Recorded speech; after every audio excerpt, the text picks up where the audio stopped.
I would like to thank everyone for joining us this evening and for showing your support to the Chamber and to the community. Tonight we are celebrating the heart of the community, so I'd like to take this time to congratulate all of our nominees. Even though there's only one award per recipient per category, all the nominees should already consider themselves winners. On behalf of the Chamber Board of Directors and the Chamber Diplomat Committee, I would like to thank First Merchants Bank for being the corporate sponsor of this prestigious event. I would also like to thank U.S. Bank for sponsoring Mr. Rick Amato, who I am so pleased to have with us here tonight.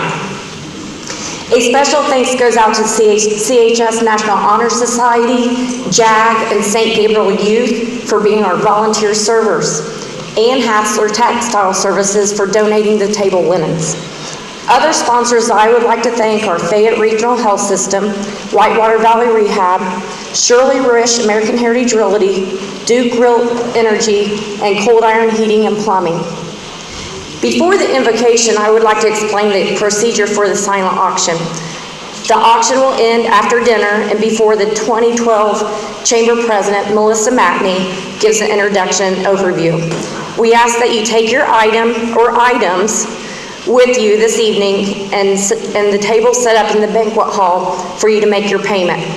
There are many wonderful items that have been donated by businesses and individuals within our community, so happy bidding. At this time, I would like to introduce you to Gerald Helms, who will be giving tonight's invocation.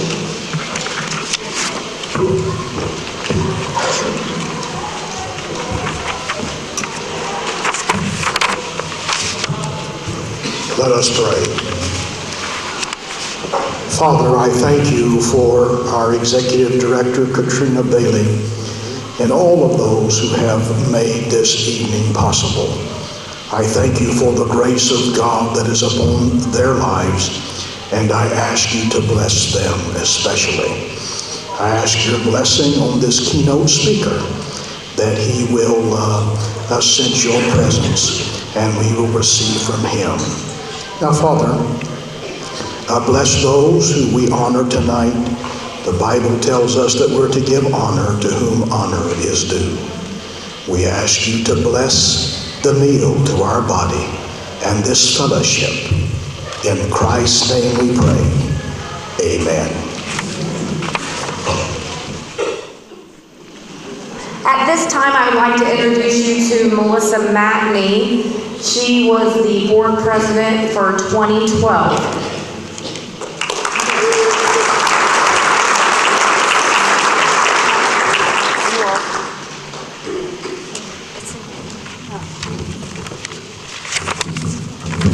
Okay, good evening.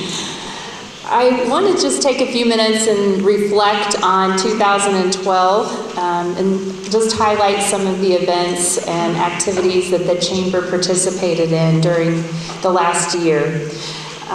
Of course, every year the Chamber is instrumental in many events and activities throughout the community.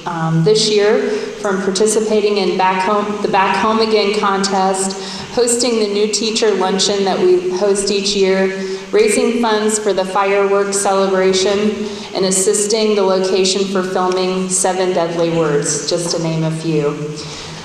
A major highlight for 2012 was our collaboration with Main Street to improve the facades in downtown Connersville. We received the Community Impact Award from Indiana Main Street, which made the facade improvements possible. This program enabled many of our downtown businesses to paint and improve the exteriors of their buildings. Providing member benefits is a priority for the Chamber. Last year, the Chamber started a monthly business roundtable event for our members. The lunch meeting is held once a month, giving attendees the opportunity to exchange business cards and promote their business. Another main concern for the Chamber is being a voice for our members. Every year, the Chamber is involved in lobbying businesses at the local, state, and federal levels for various causes that may affect our businesses and our local economy. In addition to lobbying efforts, the Chamber also hosts the legislative breakfast prior to each election. The Chamber's efforts and impact in the community are far-reaching, but in most cases it is the collaboration with many other businesses and organizations to make the events, festivals, luncheons, and programs a success within our community. To the members and supporters of the Chamber, we appreciate your ongoing support. Thank you.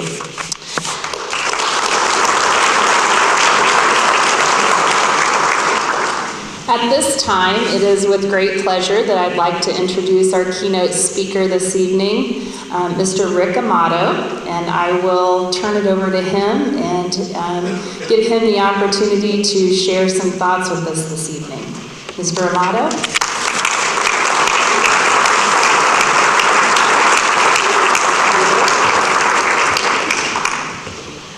Good evening, everyone.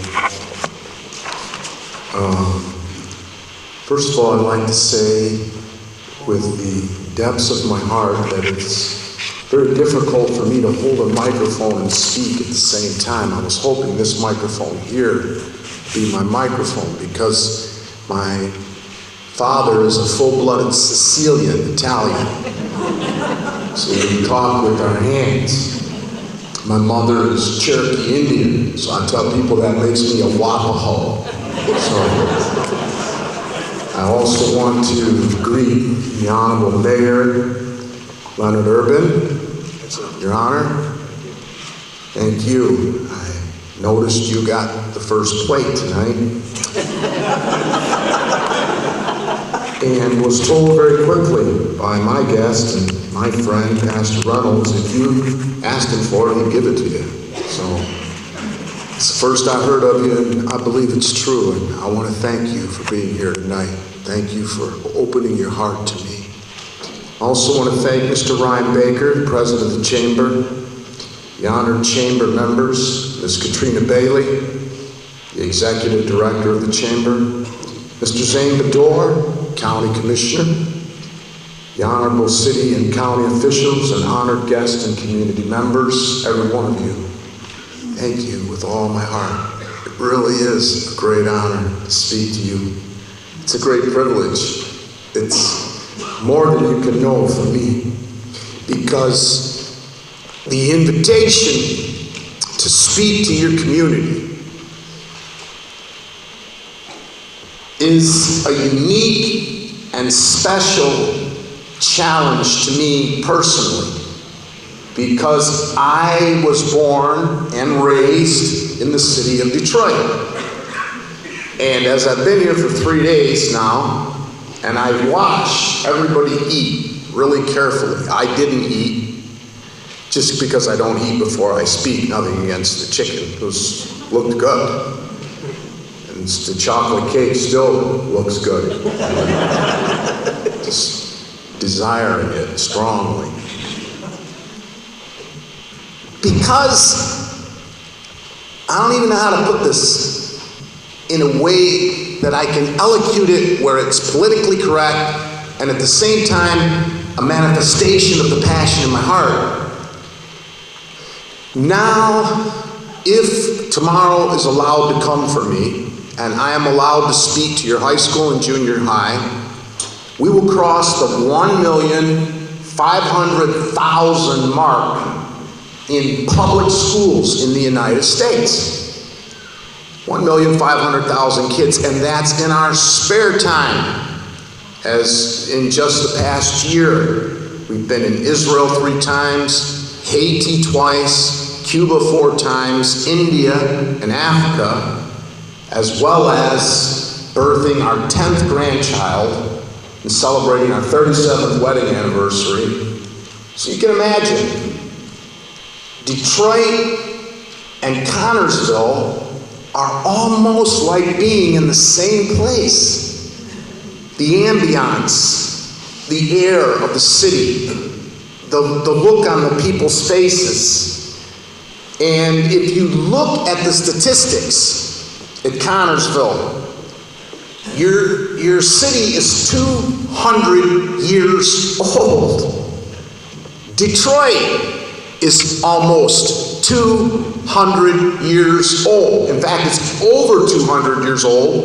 It predates the revolution. It just didn't like you, become the county seat and incorporate it. You did in Fayetteville County. If you think of the population and you look at the square mileage with the population, it's really similar to Detroit. And I found out at the table tonight from Steve that people had once called this Little Detroit. And that's when I started wishing I had brought a gun.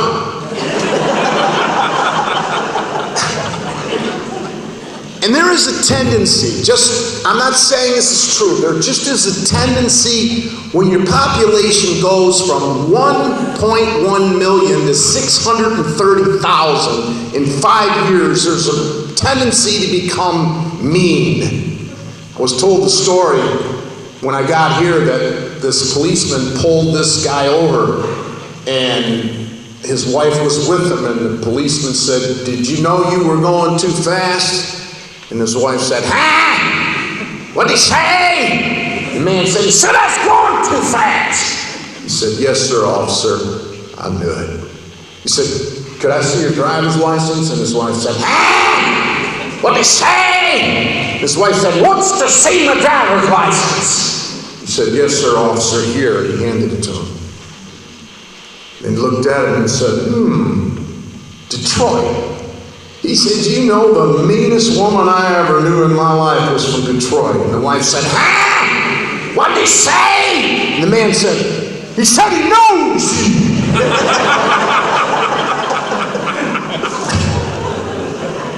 You know, anger is just a mask for fear. That's all. Just a mask for fear. So I looked around tonight, I watched the faces of the people, and I thought, now, if I could unzip my heart, if there was like a zipper on my heart and I could just unzip it and open it, nobody'd be frowning. Everybody'd be smiling. Now, I'll tell you why. Being born and raised in Detroit, being an honored guest here tonight, I can tell you that I know how it works. If you have a job, we're in a recession. If you don't, we're in a depression. If you're employed and your business is doing good, times are rough. If you are unemployed and your business is doing bad, we're headed for a crash. Just depends on what spectrum you look at. However, I want to take it up a little higher tonight. I want all of us tonight to sit up. I know your bellies are full. And I want you to listen to what I have to say from my heart. We developed a greeting card. Didn't do anything with it. It's just sitting there on my desk. It's a picture of downtown Detroit. I had meant to give it to the president. I had meant to give it to the chief of staff, and I had meant to give it to the mayor of Detroit. Couldn't give it to the president, the chief of staff until I gave it to the mayor of Detroit. But now he's on trial, so I couldn't manage to give it to him because he's on trial for murder, so I couldn't give it to him. And the new guy is nowhere to be found. We can't find Dave. I hear he practices basketball once in a while, but other than that, he's kind of hard to locate, Mr. Mayor, as you can understand. So, I made this business card, and what I did was I took a picture of Detroit, the skyline, and I put on there, "The Motor City isn't moving." And when you opened it up, it says, "We are moving on." And tonight I came here to Connersville to tell you, the question is Connersville moving? And if your answer is no, then it better be, then we're moving on.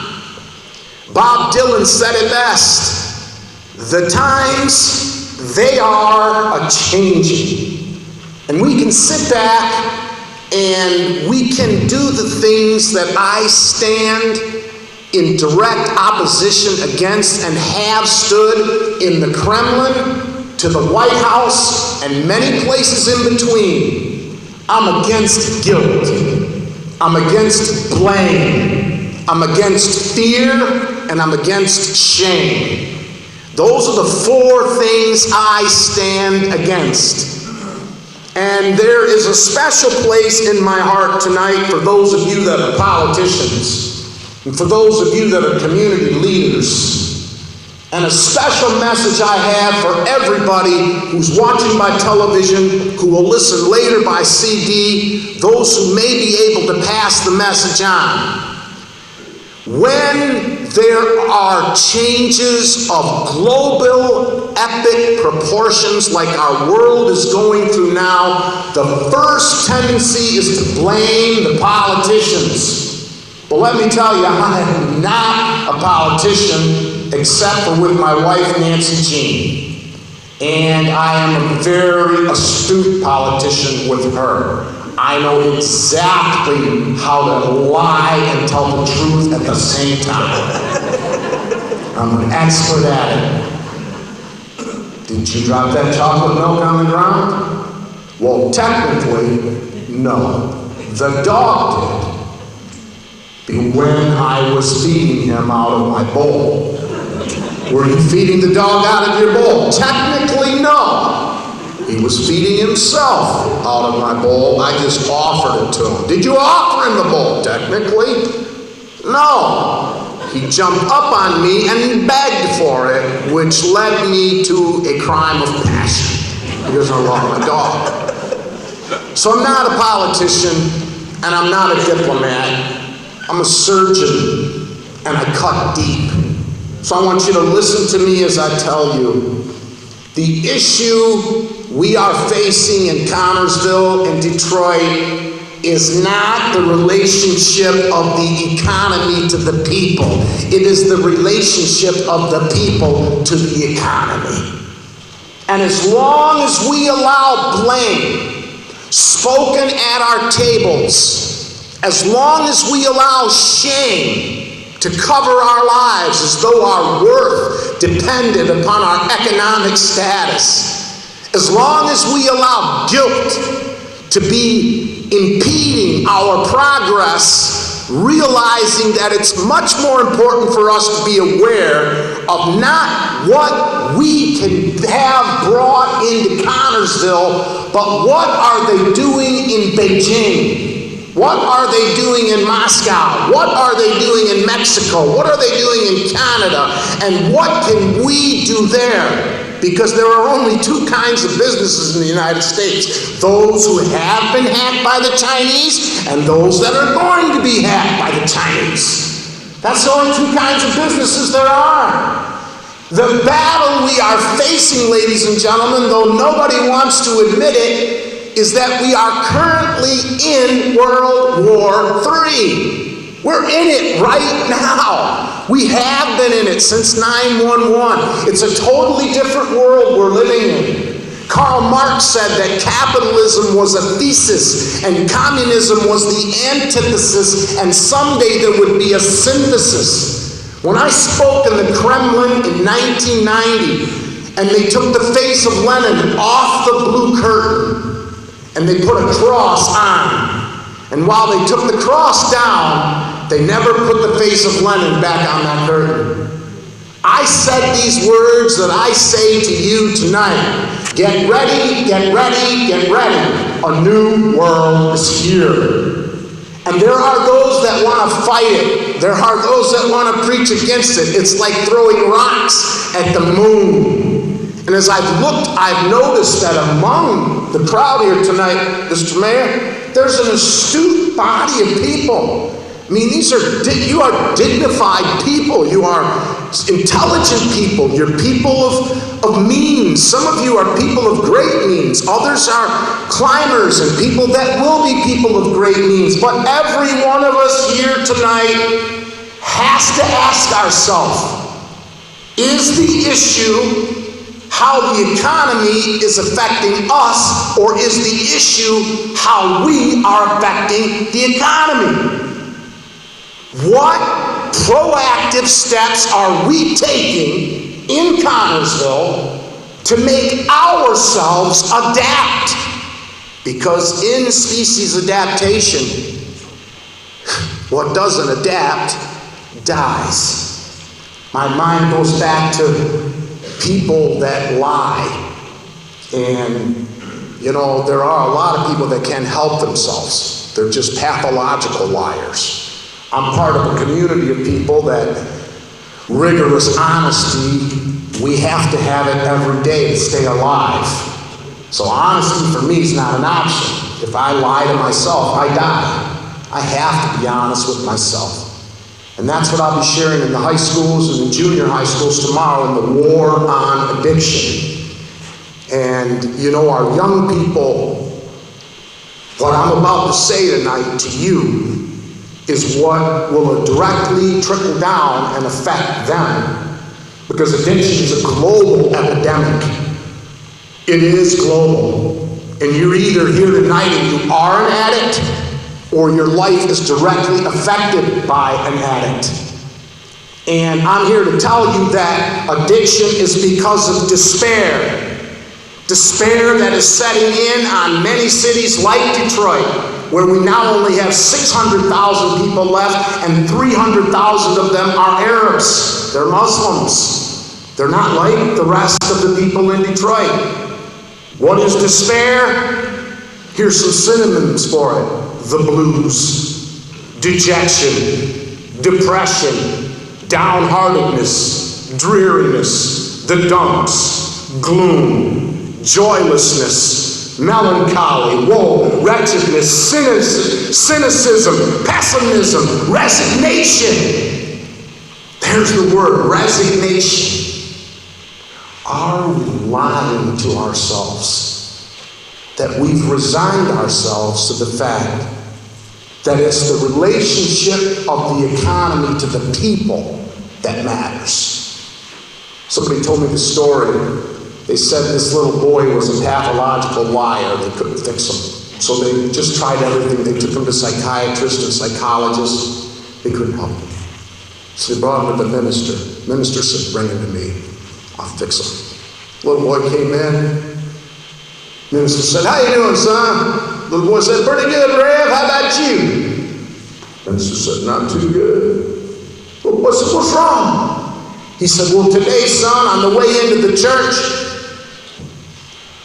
a 3,000-pound gorilla, 3,000 pounds, son, picked up a Toyota.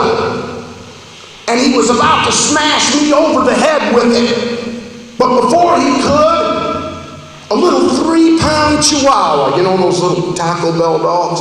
Little 3-pound Chihuahua came and grabbed that gorilla and ripped him off me and tore that gorilla up and saved my life.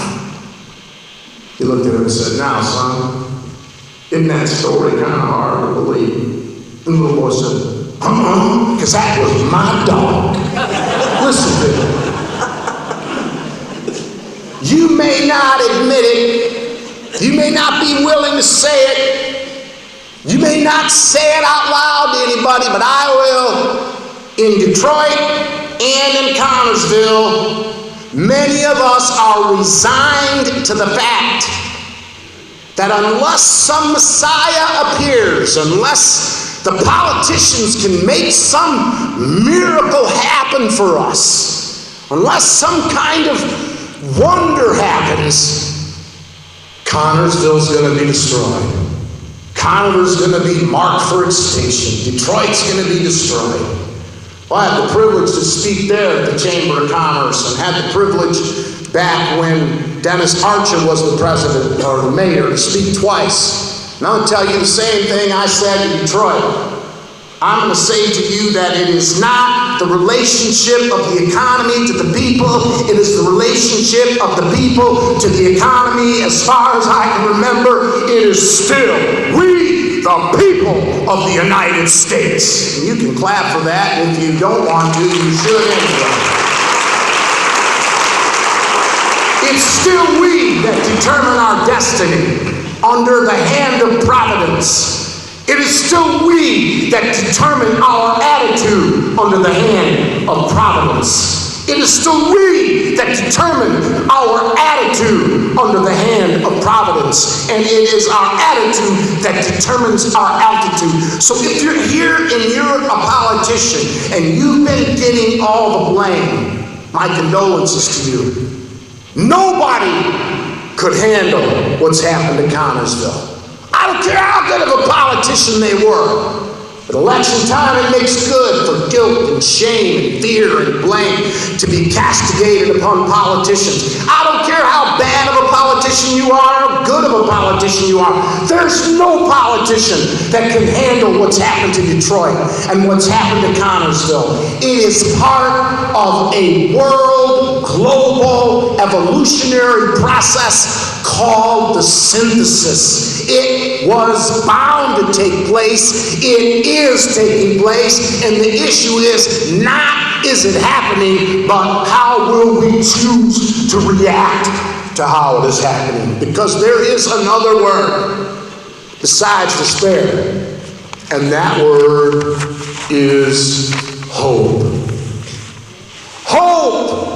Look at your neighbor and say, he's talking about hope. Go on, Mr. Mayor. Look at your neighbor. Look at me and I say, he's talking about hope. Say, Ricky Miles talking about hope. Hope. You don't hear much about hope nowadays. You know what hope means? It means to expect something with confidence. Some people are so negative. They just negative. They just, these times have just gotten them so confused. They haven't created anything new in so long. It's been business as usual for so long. They're so afraid to get out of the box. So many ministers have become the same way. So many business people have become the same way. They're just negative people. Negative. This guy had a friend that was negative, and he did everything that he could to get him to be encouraged. It was raining one day, and he said, boy, we sure need this rain for the crops. He said, if he's raining like this, we'll lose everything, be a flood. He seen the sunshine come out and said, see, the sun's out now, it's going to dry up all the rain. Yeah, the sun's going to dry, kill up all the crop. He said, I got to do something to fix this guy. So he taught his Labrador. I have a 148-pound Labrador named Dump Truck. There's a reason we call him Dump Truck. Amazing animal, brilliant. They had this retriever lab and they taught him how to walk on the water. He said, I'll fix this guy. He took the farmer out dunk hunting. Pretty soon, boom, boom, 2 ducks fell in the water. The lab leaped out the boat, pranced across the top of the water, picked up the ducks, brought them in, dropped them in the boat. The fellow looked at his old negative neighbor. He said, I wonder what he's going to say about this. The neighbor looked at him and said, your dog can't swim, can he? Some of you are trying with all your heart to open up to me tonight. You want to open up to me. Let go of your preconceived notions. Let go of all your preconceived ideas. Let go of everything you came into this room with tonight for 1 minute and embrace this word, hope. Hope means to expect with confidence, to anticipate and await, to watch for, to bank on, to count on, to rely upon, to envision. How many times do you go to bed at night and visualize something good, something new? How many days do you walk through the life counting on and visualizing something new? It means to expect. What we can expect is that things are going to keep changing and changing and changing. And you and I had better keep changing and changing and changing. Tomorrow, as I speak to those thousands of youth, I will speak to them with all the earnestness in me I possess, because I want to tell you something. When you're through changing, you're through living. You say, well, I'm caught in a rut. All a rut is a grave with both ends kicked out of it. You know what you need? You need to expect that the opportunities coming to Connersville may not be packaged in a big package. They might come in a very small package. The future of Connersville may not be in some huge overture of some company that's going to come and land here and bring 10,000 new jobs. It may not come in the form of some brand new enterprise that decides that this is the place they want to build their business. For example, do you know that Connersville is getting automated new trash trucks? Anybody hear about that? I'm expecting them. I can ask you this, can you imagine if no trash trucks had come for 200 years? You've been here 200 years, somebody's been picking up the trash. People say, well, we ain't gonna get no new automated trash trucks. Well, you know what? I'm expecting them. I'm believing for them. I'm hoping for them. Because guess what? We need them. And if they don't come, I'll be thankful for the ones that do pick up the trash, because you can't leave the trash out, or you get what's called a bubonic plague. And then we won't have to have a Chamber of Commerce anymore, right? We'll just have to have people to dig holes and bury their dead bodies. All I'm trying to say to you is, I wrote a book.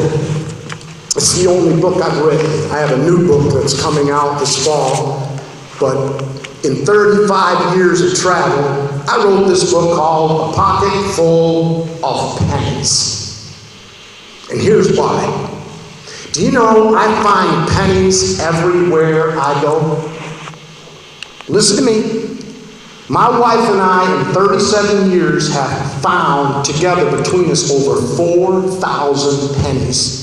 That's not including our 10 children, children-in-law, and 10 grandchildren who have themselves started collecting pennies. Now, you may not be aware of this, but if you find 100 pennies, you have $1. Why do I find pennies everywhere? Well, because I walk with my head down, trying to watch where I'm going. And I notice that people drop pennies all the time, and they think they're just little things. They're insignificant, so they leave them laying. But I found them in the strangest places on earth. I coached my son in Little League Baseball for 6 years. When we won the state championship, Rob Schmidt, who hit a home run, he came up to me and said, "Coach, what do you want me to do?" It was the top of the 7th. I said, "Go up there and hit a home run." He said, "Okay, Coach." He went up, first pitch, boom, knocked it over the fence. My son was on deck. He threw his bat. I went over to pick up his bat, because that's all Little League coaches really are. You know it, John. You coach what do you coach again? The soccer kids and the high school assistants and the high school kids. I'll tell you what we really are. We're over-emotional 4 or 5 bad boys. That's what we are. So I'm going to pick up the bat, and I put it up, and when I did, it was a bright, shiny penny right there where he put his bat.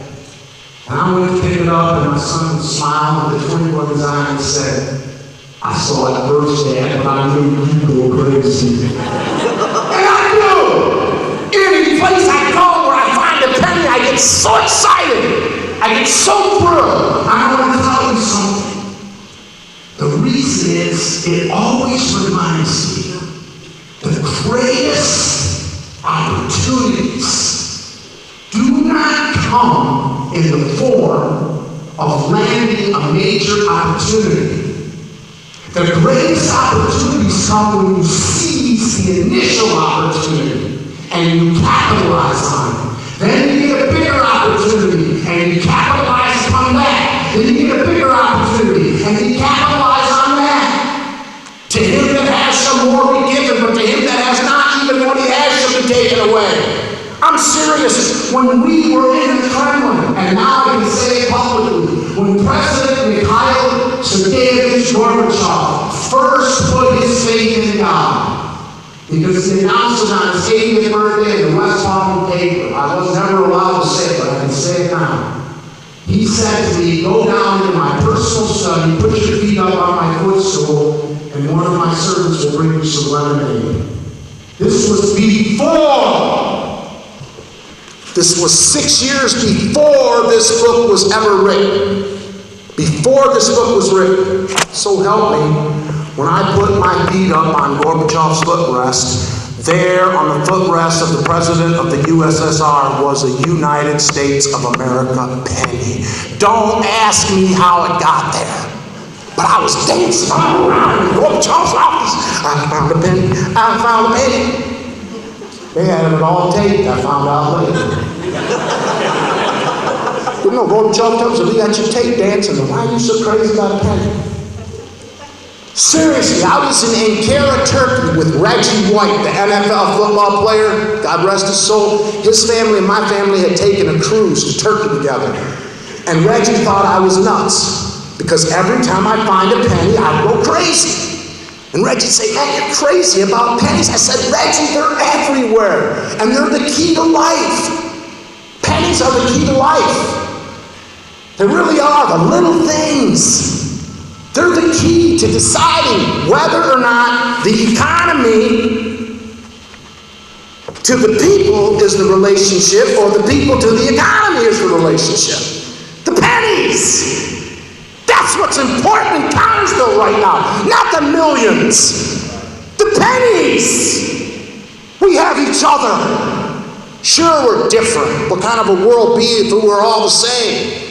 Reggie didn't like pennies. He thought I was nuts we had been all over Greece and I was picking up pennies all over Greece. And Reggie just thought I was crazy, but that was okay. I loved him and he loved me. We were in Turkey now. He said, you found a penny in Turkey yet? I looked down and said, no. And then I saw it. Just the outside rim of it. I said, move your foot, big dog. And so help me, he had stepped with his size 92 shoe right on the edge of an American penny. And the brown edge of it was just sticking outside of his sandal. And he said, Amato, I can't believe you. And I said, nah. Believe it now. I found a penny. I found a penny. He said, now, Rick, what's so important about a penny? Let me tell you something. Did you know that the little things that are happening in Connersville are what will give you hope? Look at the size of this crowd here tonight. As far as I'm concerned, everybody here should be Citizen of the Year. Just because you came here tonight. And some of you have tried not to laugh. You have fought it as hard as you could because you want to be real tough. But you laughed anyway.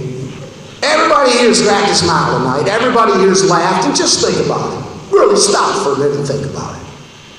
Just the ability of us all to be under one roof together in a building that can be used for anything by anybody. Look, I was just in Haiti, in Don, Haiti, where we've just laid the foundations for an orphanage. And can I tell you something? They're dying there. They're eating grass. They're sleeping in sheets on sticks on the side of the mountain. 85,000 people because they don't want to go back on the ground. You can't imagine. You can't go there and talk to them. You pastors and you preachers, if you go to Haiti, don't go there talking to them about the end of the world. They think it's already there. Don't go there teaching them about the end of the world. As for them, the end of the world has come. They're eating boiled grass tonight. We all sat here and ate chicken. I want that chocolate cake. Look at it. Don't throw it away. One of you skinny people, eat it. I need a volunteer, a skinny person. Can I get a skinny person that will eat my cake? Is there anybody? Come on, help a brother out. Anybody? Somebody? Thank you, man. Please, man, you know Mr. Mayor, not me, sir. You're with me, sir. We're on this side, not this side. Man, will you promise to eat that? Because I don't want it thrown away. It's so beautiful. It's got a big curl on it. So you keep saying, eat me, eat me, eat me. I keep saying, no, no, no. So there you go. You are going to eat that, right, man? What's your name? Let's give it up, Haley. Let's give it up for Haley, okay? Haley. I am not going to lose my hope and my confidence because somebody subjected my mind on television to look for big things. I'm going to look for the little things. Like, guess what? We all got under one room tonight. We all got food in our belly. We all got a building. Who knows what this building could be used for? Who knows what's going to take place in this place? Who knows what kind of hope will come into this place tonight? And it doesn't take many people. It just takes a few to reach critical mass and start looking for the little things that produce the bigger things. The little things like all of us getting in a room and laughing together. That's very important. Do you know that? So many different groups of people here tonight, so many different personalities, so many different belief systems and value systems, but we can all laugh because we're all humans. I got news for you. None of us are staying here. None of us. I got news for you. You're not taking nothing with you. The approval of other people, that's not going with you. Money, that's not going with you. Never seen a U-Haul following a hearse. Sex, that's not going with you. Dancing, and I don't know, some of you say dancing, oh my goodness. You would mention dancing, I would never dance because you're too old to dance, that's why. Your hips will break if you dance, but you dance if you could. You'd go out down the penny. If you could, you would. Really, pennies are important. Laughter's a penny. It's a gift that we can all be here tonight and laugh. I got hope for Connersville's economy just because we can get together and laugh together. That's where hope comes from. That's where it comes from. It doesn't come from an outside source. It doesn't come from an economy that is relating to the people. It comes from a people that are relating to an economy. It comes from a people who realize that the little things like laughter. My grandma, Cleo Miller, died at 87 years old. She weighed 585 pounds. I knew that weight would get to her one of these days.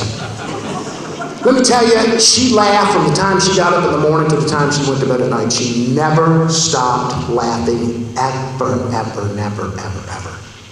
I don't know if you've ever been in a house where a 585-pound woman gets up in the morning laughing. But it goes something like this.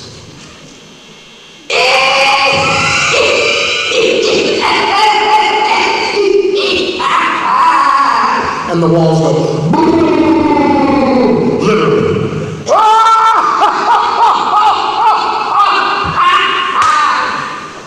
And I'd stick my head in that bedroom and I'd say, Mama, what you laughing about? She said,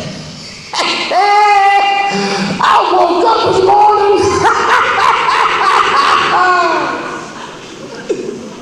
She was happy that she was alive.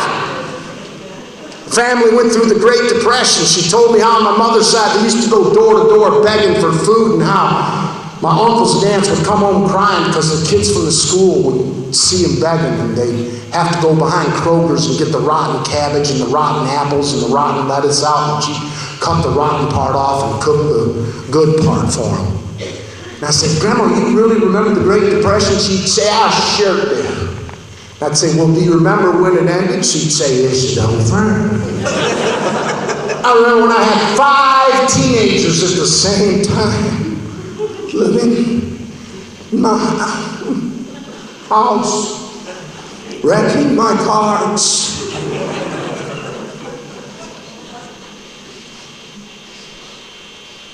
Eating my food. I had 5 teenagers at the same time. The one thing that launched us in the war on addiction and the power of the Choice Assemblies campaign, and that's what we do in our part-time. And I'm so thankful for the privilege tomorrow to speak, the honor that it is to speak gratis to the senior and junior high school. You know why? Because I learned something through those teenagers that every policeman here knows. Once those hormones kick in, it's all damage control. For those of you that don't know what hormones are, those are little chemicals in your body that once your body reaches a certain stage, they just kind of go, we're free! And you think you have control over these kids, but I want to tell you something. You had control when they were born to the time they were about 7. And after that, the characters form, and when they hit the teenage years, they get the urge to merge. And once that happens, it's over with. And my kids, I want to tell you something, I had 4 daughters, Sicilian hair. They never had perms ever, but they always had perms. And they just looked like they came off Cosmo magazine. And I mean to tell you, I just told my wife, the first boy that came, I said, get me my gun. She said, well, I said, I'm going to leave the first one lay where I drop it. The rest of them will come see him and say, Model's crazy, stay away from this. I said, Richard, you're headed for major headaches. And I'll tell you, I was. With all due respect to all law enforcement officials, to you, Mr. Mayor, and all you people who try to keep the law, I want to tell you something. I hired private investigators. I have friends that work for the federal government because of our work in State Department sanctioned areas, if you catch my drift, that I personally, on their off time, had to try to follow my daughters and come back and say, that's the first tail I've ever lost. I'm serious. It was insane. So I went to my grandmother, flew to Charleston, drove to Beckley. I said, Mama, you got to help me. She said, what is it? I said, my son just chases girls all the time. My girls are being chased by boys all the time. I'm losing my mind. I've canceled my schedule for 6 months to try to get home to get a hold of this thing. It's crazy. She said, what's crazy? I said, the girls want the boys and the boys want the girls. Grandma, how old are they going to be before they stop thinking about, you know? She said, 6. And I said, yes, ma'am. She said, honey, you're going to have to ask somebody older than me. You clap, that's funny. Clapping's good for you all together. Everybody has one. That's funny and it's true. Laughter's one of those little pennies, so we got to develop our economy. Then why don't you develop your sense of humor together in the city council meetings? That would be a big start. Start laughing. Good men have disagreed. Good women have disagreed on things for thousands of years. Stop holding grudges and bitterness. You know what bitterness is? It's like taking poison and hoping the other person dies. That's what it is. Stop laughing in your economic development meetings. Laugh!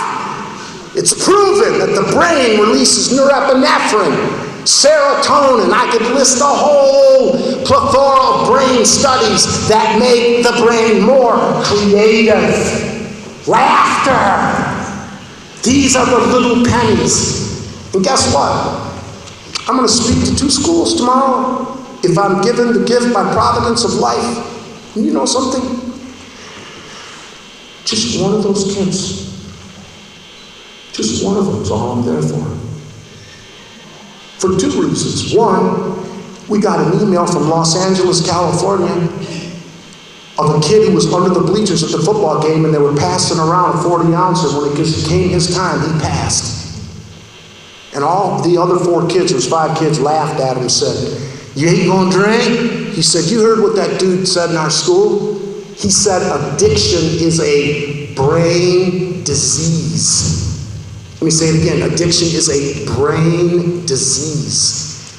He said, if my dad has it and you see the bruises all over me, you see the holes in my shoe, you know I get knocked down the stairs twice a week. He said, if my granddad had it, if I take the first drink, I got a 93% chance I'm going to have it. And he said, they all stopped laughing. He said, I just want to thank you, Dr. Amato, for coming to my school. If there's just one of those kids, it's all worth it. But there's another reason. You know, I'm almost 54 years old. and I'm not in the best of health. I've run 5,900,000 miles through 49 countries. You know, I'm gonna need some Depends sooner or later. I know this. In fact, to be honest, I already need them. I've made mistakes. Thankfully, no public ones yet, but I have made them. I'm certain they're coming. See, you young guys, go ahead and laugh. Your day's coming, buddy. I promise you, your day's coming. Because in order to lose weight, you gotta drink a bunch of water. Well, guess what? You drink a bunch of water, follow to its ultimate logical consequence, since infinite regressive causes is impossible, cause and effect. If you drink, you have to go to the bathroom. Suddenly, when you hit 50 years old, that's no longer like, hey, you gotta go to the bathroom pretty soon. It's, you gotta go now! It's no longer, you have a bathroom in your store here, sir? You know those people that don't let you go in 7-Eleven? It's, let me go to the bathroom! I don't care, I'm not paying! And guess what? In Connersville, Indiana, there might be one kid, just one kid, that gets it. There might be one kid, when I tell them that there is one race, the human race, and whether we like it or not, all this technology that's just given us a rush instead of life, guess what? They're going to use it. And they're going to find out something that China needs. Because if you go to our stores, everything's made in China, made in Japan, made in Korea. The only thing we're exporting is tomography. Serious? Everything else is made overseas. But this kid's going to look at that, and he's going to say, we can do that right here in Connersville. And that's going to be the kid that's going to buy my Depends for me when I get older. He's going to thank me. He's going to say, thank you, Dr. Amato, for challenging me. You've been a wonderful audience. And whether or not you believe this, I studied long and hard, and I contemplated before I spoke tonight.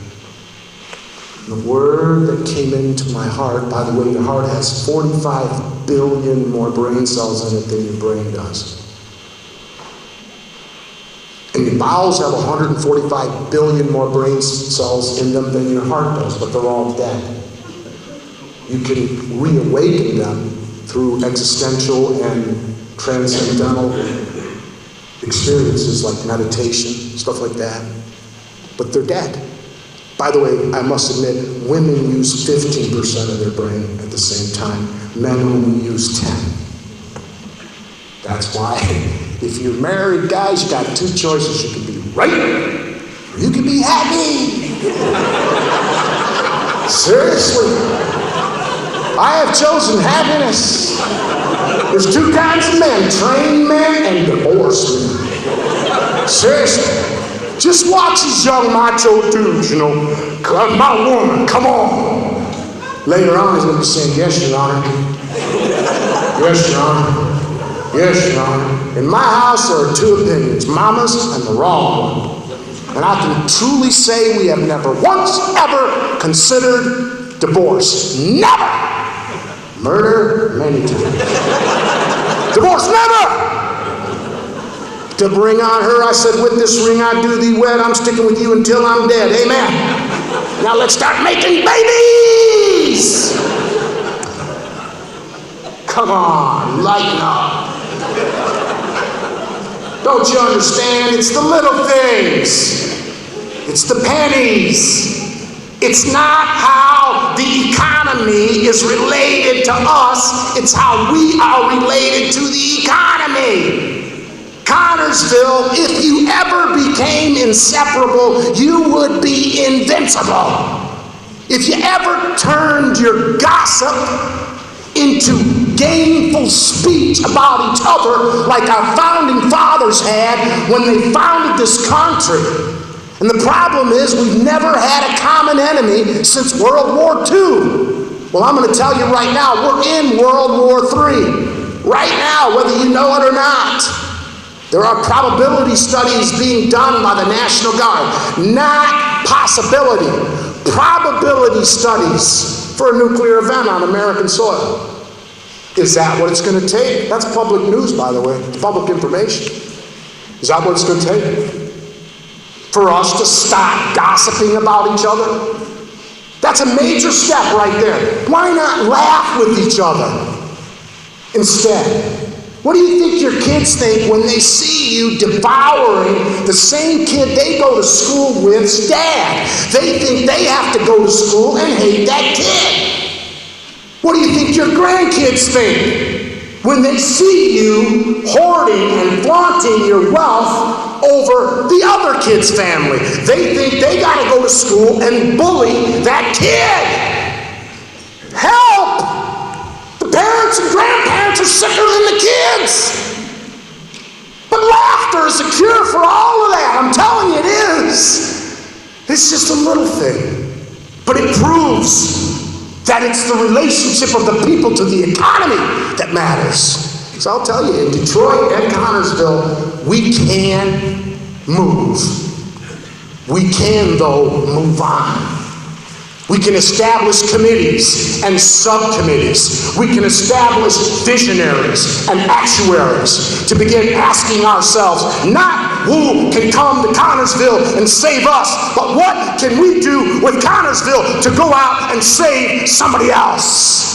Somebody in Bangladesh, somebody in China, somebody in Mexico, somebody in Canada, somebody with money that will pay Connersville for what it has instead of Connersville waiting for somebody with money to come to us. Somebody say amen or clap or do something, because I know I'm telling the truth.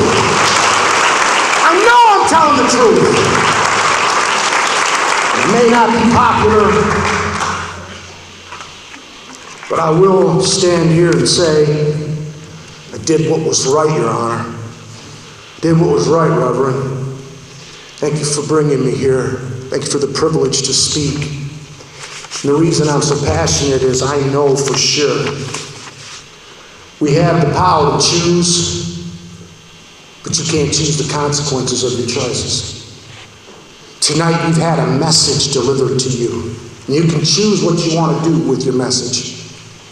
Because we don't only have the power to laugh, we also have the power to dream, to envision, and to expect. We have the power to stop devouring our opponents. We have the power to let go of bitterness, let go of resentment, let go of hostility. I don't care what they said about you, Mr. Mayor. Let them go! They didn't buy no real estate in your brain. And let me tell the rest of you the same thing. For every thought you give to that person that said something bad about you, you are stealing electrochemical energy that your brain has to create with. So you can't envision and expect something and at the same time be in despair and dejected. Because not only is laughter one of those little pennies, but gratitude is too. And you can be thankful tonight that somebody came here tonight and didn't try to tickle your ears, but told you the truth. Told you the truth about Detroit, told you the truth about Connersville. No, we're not moving, we're moving on. We're going to find a way. We're going to make a way. And we're going to do it by accepting what we cannot change and reaching down and finding the courage to change what we can, and that is, we don't got to wait for the federal government to come and save us. We don't got to wait for somebody to come and bail us out. We're going to look for an opportunity for how we can go help somebody else and make a little cheddar doing it. By the way, cheddar means money, if you haven't caught on to that part yet. I know some of you think money doesn't matter, and, you know, money's bad, and says, money's the root of all evil. The love of money is the root of all evil. Sometimes I think the lack of it is too. Money's not bad. It takes money. You got to have it. Connersville's got to have a bunch of it. I'm going to tell you something. being beggars and victims. Nobody wants to give money to beggars and victims. Be the champions you've been for 200 years. Stand up, but stand up together. Laugh with one another instead of gossiping and criticizing one another. Forgive each other whatever you've done in the past. Let today mark a new day that says we're not looking for the big billion-dollar thing. We're looking for the little pennies that are out there. Because you know they add up. You'll find them in the strangest places. I think I see one right by that piece of cake. You know, this book right here will tell you the story. I'm finished. I know a guy that proved that the seed to your greatest power is hidden in the heart of your worst problem. And I hope somebody puts this on the front page of the newspaper. Man with a message. And this is my message. The seed to your greatest power is hidden in the heart of your worst problem. Because I knew a guy. His brother was shot in the head. As he fell, he looked, and his other brother, he could see the tire tracks of the car that just ran over his brother and the blood squirting from his hand that had just been chopped off. And he looked down, and he saw his bowel and his bladders hanging out of himself. And he made a choice, an extremely important choice.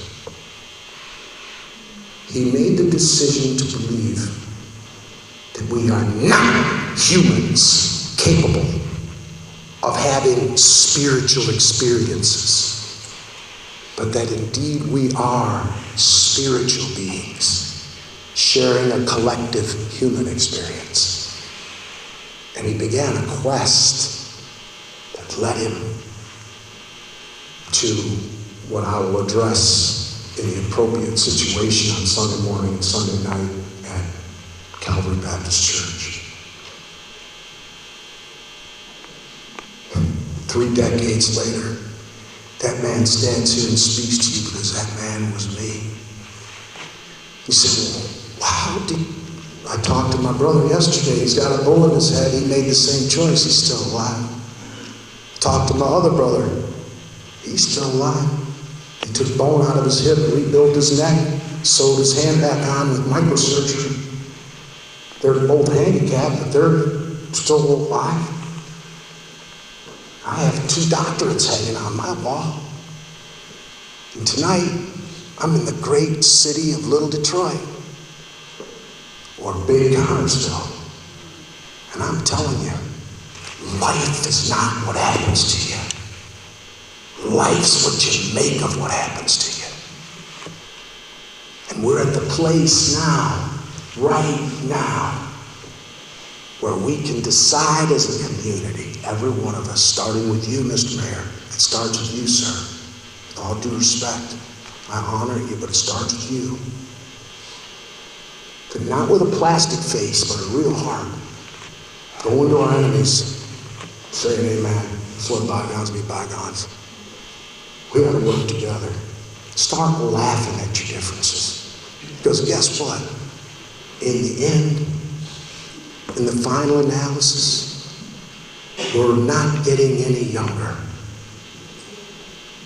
And there's a group of kids tomorrow that are facing an epidemic because all they want to do is escape the pain they see in us. They're trying to escape it any way they can. And some teachers and police officers that are doing damage control because once those hormones kick in, it's all damage control from there on. You say, how do you know that, Ray Motto?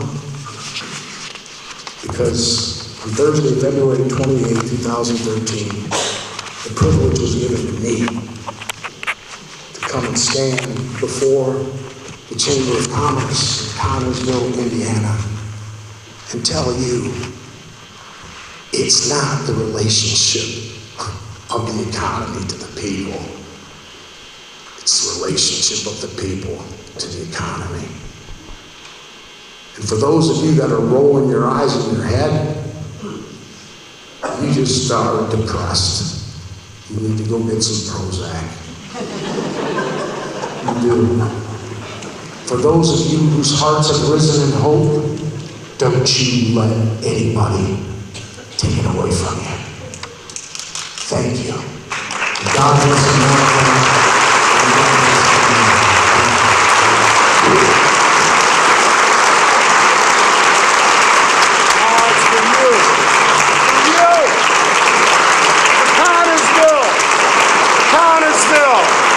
Come on, somebody clap for Connersville. We're not moving, you're right, we're moving on. Thank you.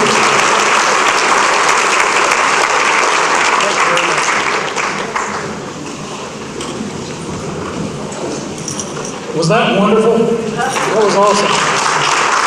Thank you very much, appreciate it. I'm Ryan Baker, I'm the 2013 President of the Chamber of Commerce, and I came up here to introduce to you all of the members of the Board of Directors. And let's just start here at the beginning. Melissa Matney from U.S. Bank. If you would, go ahead and just kind of stand up a little bit and wave so people can see who you are. Jeremiah Church from Kemper CPA Group. Myself, Sue Barth from St. Gabriel Catholic Church. Ron Cold Iron Heating and Plumbing. Lori Crow from the Fayette County Foundation. Ellen Du Bois from Main Source Bank. John Reynolds from Calvary Baptist Church. Donna Stern from Whitewater Valley Rehabilitation. And incoming member for 2013, Chris Bowling from Frontier Communication. Thank you all very much for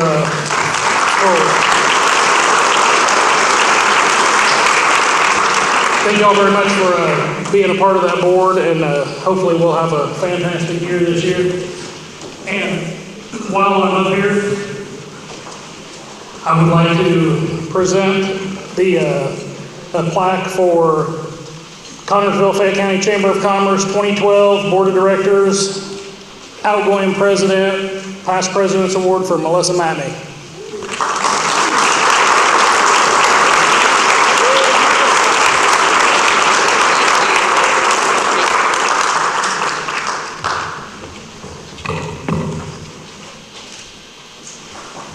Good job, Melissa. And now I would like to introduce the folks who will be giving out the Beautification Award, which is sponsored by Cold Iron Heating and Plumbing, Eric and Jennifer Kibbe.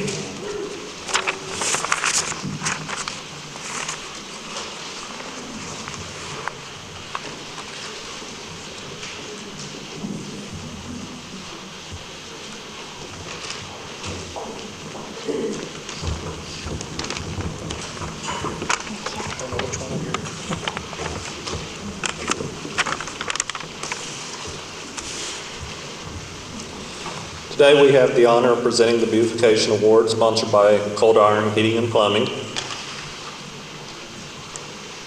This award is given in recognition of an individual or group or business who has made an outstanding contribution to the effort of beautifying and raising the image of Connersville and Fayette County aesthetically through efforts in their neighborhoods and or throughout the county. The nominees this year are the Chrome Grill, Terry Cochran and Kathy Orr, K&K Electric, Participating building owners. Through their generosity, over 27 businesses were painted last summer. Let's give an applause to the 2012 Beautification Award winner, Urban Enterprise Association.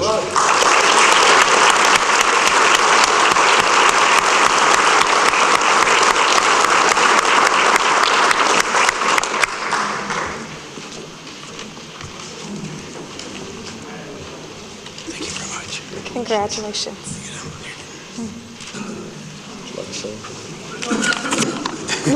Congratulations.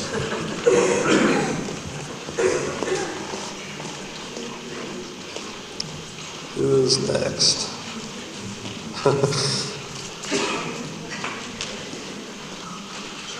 Shirley Risch. Bring Shirley Risch for the humanitarian award.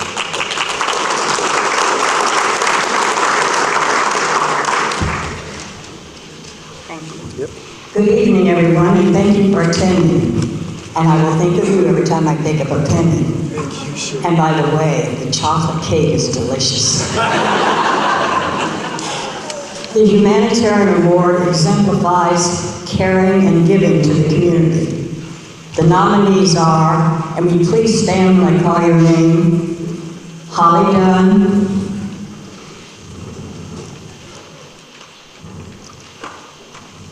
where are you, Holly? Oh, I'm sorry. I knew you were here. Lovell Evans.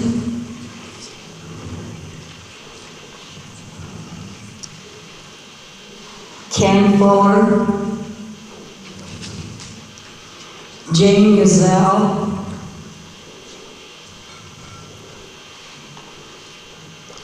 And Louis Roman. Thank you. Each of you should consider yourself a winner. It is an honor to be nominated. Thank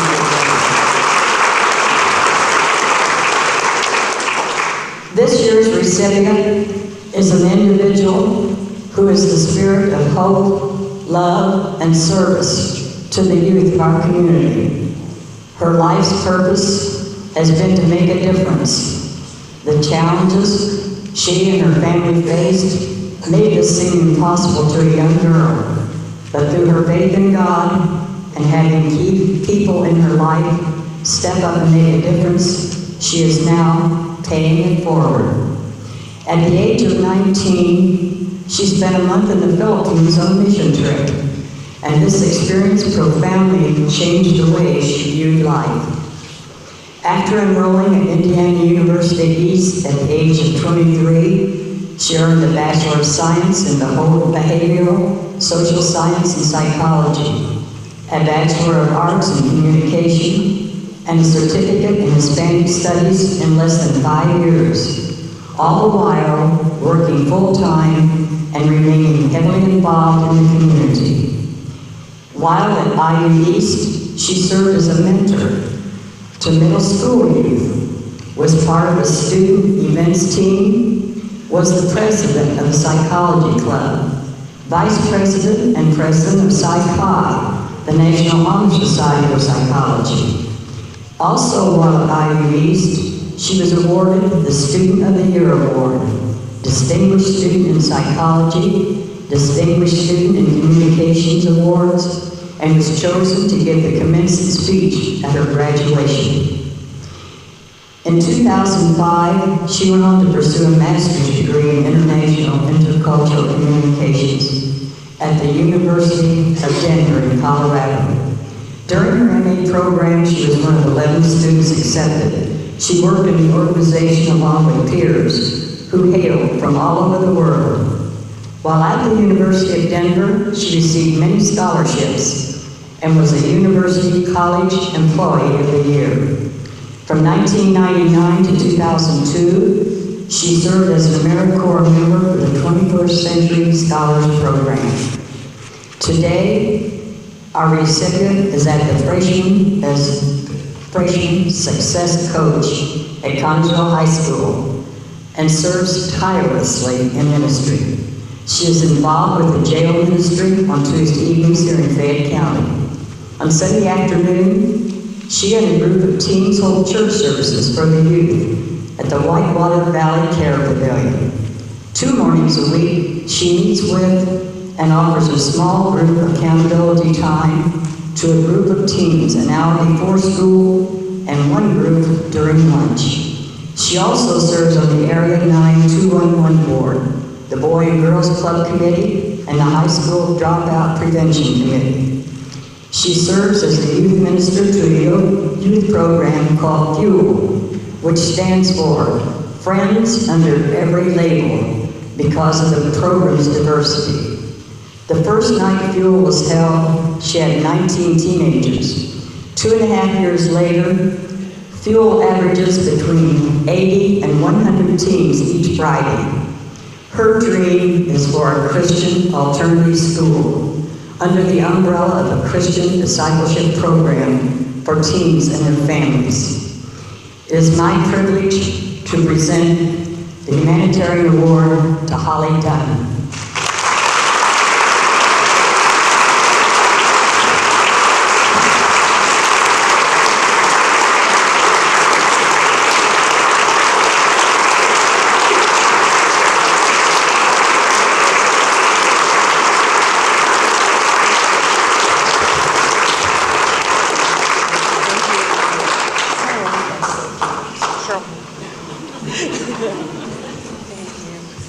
Say thank you. I would just say thank you. That's a long. Thank you. Thank you. Thank you.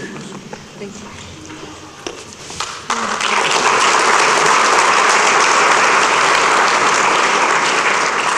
The Service Award, sponsored by Duke Energy, will be presented by Kathy Wenning.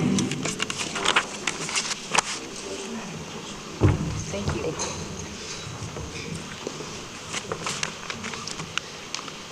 The Service Award recognizes the contribution of an individual or group who has made an outstanding contribution to Connersville, Fayette County by helping and assisting others.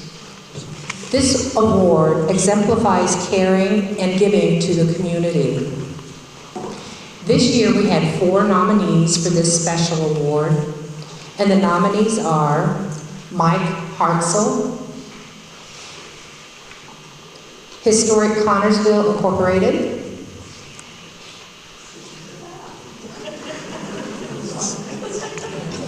Bertie McKenna,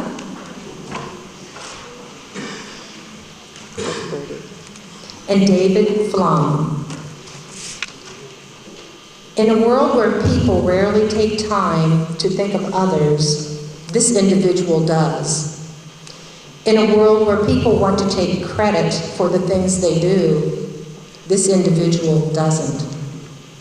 Through random acts of kindness and anonymous giving, this individual has definitely made Connersville a better place to live. This year's Service Award winner goes to Mike Hartzell. All right, Mike.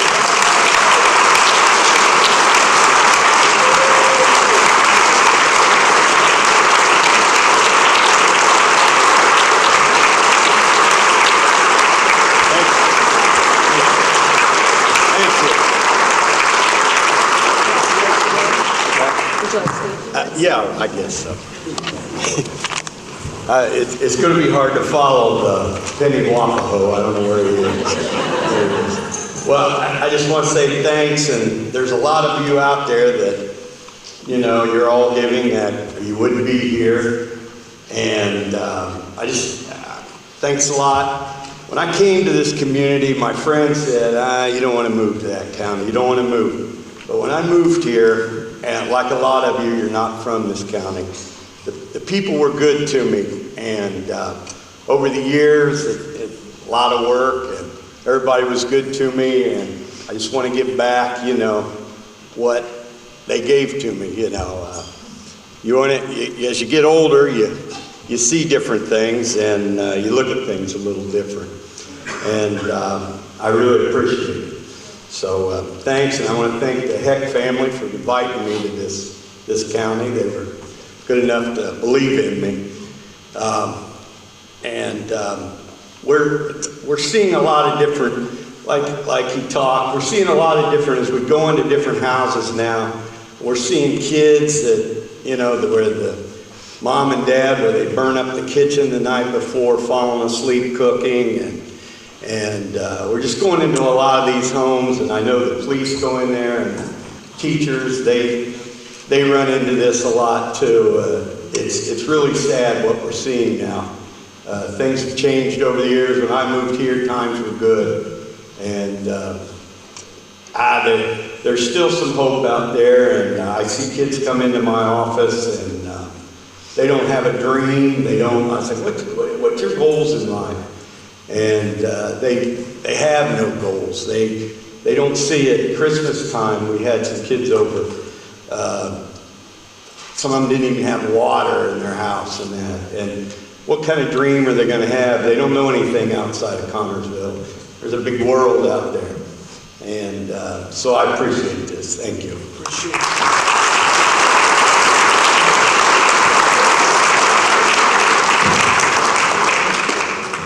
The next award is the Small Business Award, which is sponsored by Whitewater Valley Rehabilitation. And here from Whitewater Valley Rehabilitation to present the award is Donna Stern.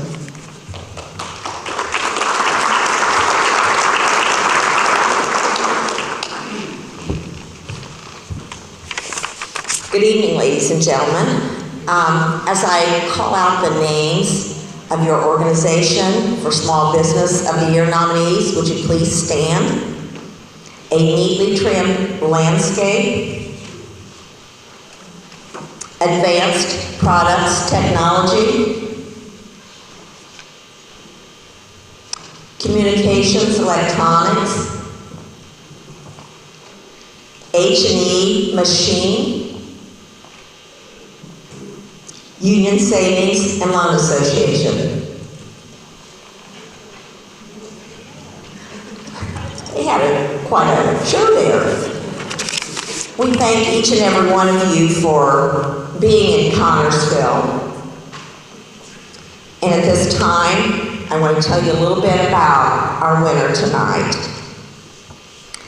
In April of 1892, a group of men led by D.W. Andre and F.R. Benson founded the German Building and Loan Association, with Mr. Benson as president. Then in 1902, another group of Connersville residents, led by J.B. McFarland Jr., John Payne, and S.O. McKinnon, founded the Home Loan Association.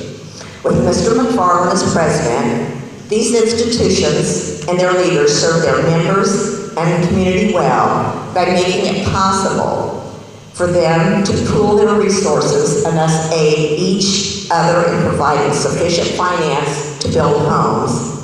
Many, many homes of Connersville could not have been built without the aid of this organization. In 1918, the German Building and Loan Association felt it should have a name more tied to its hometown, so it became Connersville Building and Loan Association. Then in 1937, these two Connersville institutions merged under the name Union Savings and Loan Association to better serve Connersville and the Fayette County community with increased capital resources, membership in the Federal Home Loan Bank, with the Federal Savings and Loan Insurance Protection for its depositors. This was accomplished under the leadership of two presidents at that time, A. Henry Ryman and Theodore Brand. Having endured World War I, great economic expansion into the 20s, followed by the Depression in the 30s. World War II in the 40s was now in the midst of an enormous post-war boom. It easily outgrowing its offices at 719 Central Avenue. Thus, in 1955, the main office of USLA was built at 730 Central Avenue. The building was designed in colonial style with brick and Indiana limestone, supporting columns and an open main office area. The building also brought something new to Union Savings and Loan that is so commonplace today, it is hard to comprehend how revolutionary it was at that time. It was a drive-through window, and how we've become so accustomed to those drive-through windows now. Throughout the last half of the 20th century and into the 21st, Union Savings and Loan has continued to grow. In 1997, USLA expanded with an office in the community of Greenfield, Indiana. And in 2000, a second location was built in Connersville on 30th Street. In 2011, A new initiative to grow and update Union Savings and Loan Association was undertaken by the Board of Directors and their senior management. With 2012 being the 120th year of the institution, and 2013 the 200th anniversary of the founding of Connersville, USLA determined the time was right to reaffirm its long-term commitment to the citizens of Connersville and Fayette County. In the fall of that year, the bank unveiled a new logo and new signage at all of its locations. Then in 2012, Union Savings and Loan announced their intention to greatly expand the 30th Street office with a stylish design, additional offices, customer areas, and a conference room. Here in the early 21st century, Union Savings and Loan stands as the only locally owned and operated financial institution in Connersville. Union Savings and Loan holds the top market share of deposits in Connersville and Fayette County. If Union Savings and Loan would come up now with representation.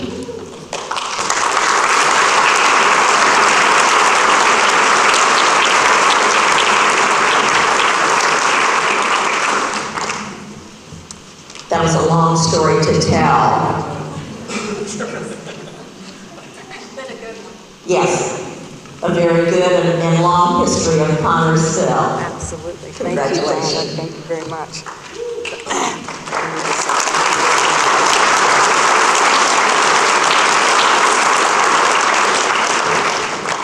Well, that's quite a story to follow up with. As you can see, we're privileged to work at an institution that's had such a tremendous history, and a lot of wonderful people have gone before us to make it such a wonderful place to work and to be. I do want to say that Mark was sorry that he couldn't be here this evening, but I know he's going to be really excited when we call him and tell him about this. That's right. But on behalf of the Board of Directors and all of the employees at Union Savings and Loan, we just want to thank the person who was kind enough to nominate us, and certainly to the Chamber of Commerce for selecting us for this honor. We really appreciate it. Thank you so much.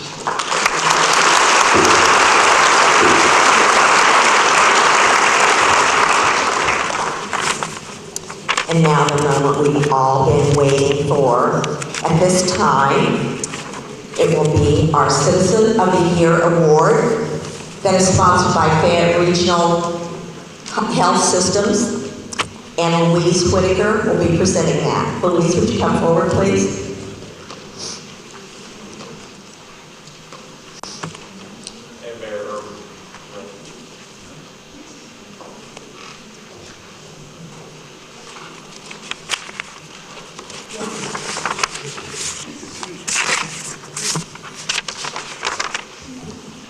This is such a great honor. We have two people to announce it. This you this you That's not fair. Wait a minute, I want to pick on the speaker. They're not interested in, they're not interested in who's going to be citizen in here. No, is anybody interested? No, this guy got up here, and I've been the mayor for going on 6 years, and I've never heard anybody brag on the mayor before. Let's keep this moment going. Yeah. I don't mean people bad news. Right. And I like this story about the pennies, and I like this story about everybody going forward, talking about good things. How about that, please? That's better than talking about each other.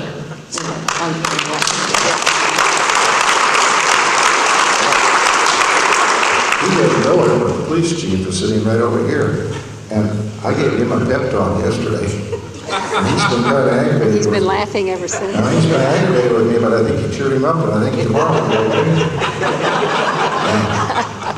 Well, I want to tell you what happened. The hospital was supposed to give this, and Randy White is not going to be able to be here tonight. So when I left the office, Katrina said, we want you to do this. And so Louise and I are still confused. But I want to say something. Would all of the people in the room that have been citizens here please stand? Come on, everybody stand. Now, Louise, I'm going to give you the mic, and I want you to introduce each one. they sat down on me. Brad Wilson I got, and Joel Long. Well, come on, stand Where are up. they? What a test. I'm giving you the hard part. You know that guy over there? Brad Wilson, sure. Joel Long, you gonna help me? Will Rose. Will Rose, oh, I know Will Rose, Yeah. just haven't seen him for a while. And, Mr. Baker, John Baker. oh, John Baker, I know John Baker, and Donna Stern. Yeah. Anybody else? And Oh, yes. I thought so. Our mayor. Last year, and I want to tell you, Mr. Speaker, last year we had Senator Lugar. You know Senator Lugar? Very distinguished senator of Indiana and really top speaker. This year we had you, and my wife said you are a top speaker. That was great. And when my wife says that, I believe it. How will Katrina outdo this next year? Now, I want to talk about this guy.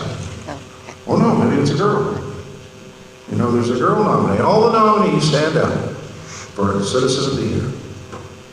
Come on, don't be bashful. Now you get to introduce them. The names here.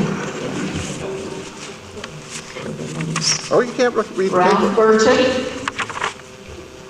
Charlie Hughes. Gary O'Neill. I don't see Gary's in Florida, I think. Oh, Sunday. Donna Scott. And Mike Stevens. All these people are absolutely great people. And what an honor to be nominated. I know, because I was nominated 4 times before I ever won. Well, don't laugh, I finally won.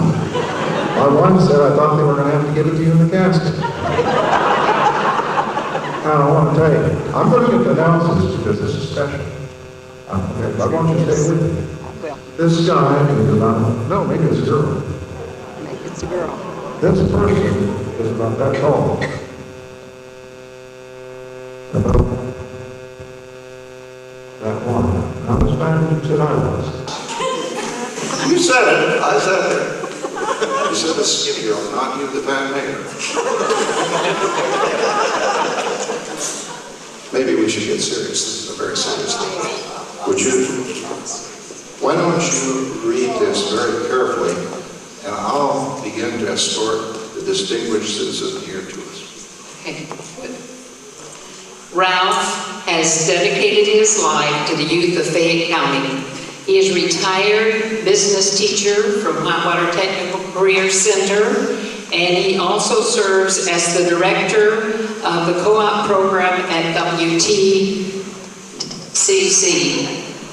Since his retirement, he continues to commit his free time to the children of his community by volunteering in 3 different schools. Once a week, he teaches a reading, writing program at Frazee Elementary School called Junior Grade Books. At the middle school, he assists teachers by helping them run copies. He also listens to 2nd grade students read at Everton Elementary School once a week. He has been the treasurer of Kiwanis, the Friends of the Library, and Western Avenue Baptist Church for several years. He donated to Fayette County Cancer Society and the Good Samaritan's Purse Program. He is a member of the Fayette County School Corporation, School Board, Whitewater Technical Career Center Advisory Board, and the Retired Teachers Association. Congratulations, Ralph.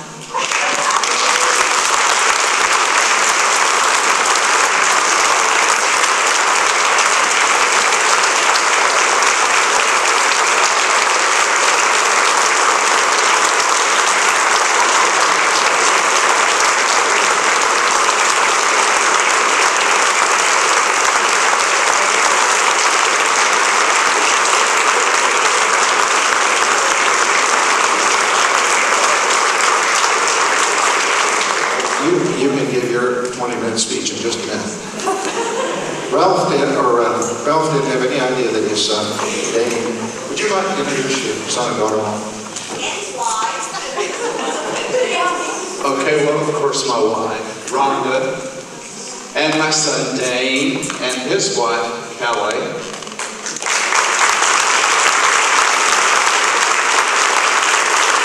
And I have to say too that she's carrying a very special, I'm going to be grandpa.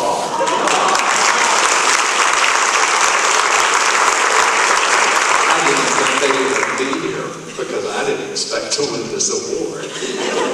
What can I say? Thank you so very, very much. And I really liked your speech, and I would like to say this, that if you want to make tomorrow a much better day, get up and volunteer. Do something for somebody else to help make their life's load a little lighter. And you know what? You'll have a great day. And that's what I've tried to do. Ralph Waldo Emerson wrote a poem about succeeding. And I can't quote it, but I stole his line in saying that you have succeeded if you have made someone else's life load lighter. Thank you very much.